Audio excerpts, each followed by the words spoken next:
Hey, I just got out of the gym and something just popped in my mind real quick, so I wanted to do a video. The other day I posted something on Facebook about trying to show a property with a tenant in there, which is very irritating to say the least. But one thing I did want to mention, after the buyer, let's say the buyer buys that house when they look at it with a tenant in there, and the lease period is still going on throughout the escrow period until the new buyer would close.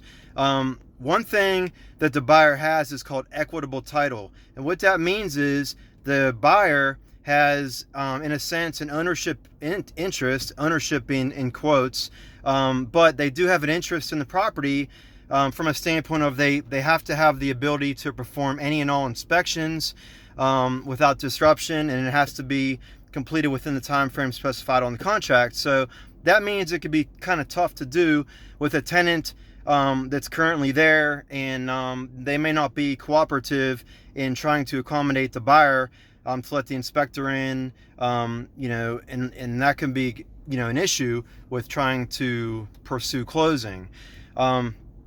Also too, the buyer, if they're getting a loan, they have to let the appraiser in there too. So, there's a lot of potential issues that can take place if the property is being occupied by a tenant, not just from a standpoint of trying to show the property, but, during the escrow period, to try to comply with all the time frames that are in the contract, that are meant to protect the buyer, and the seller actually. But just to pursue closing, there's things that need to be done that could be disrupted by having a tenant in there. So yeah, I just wanted to do a quick video on that.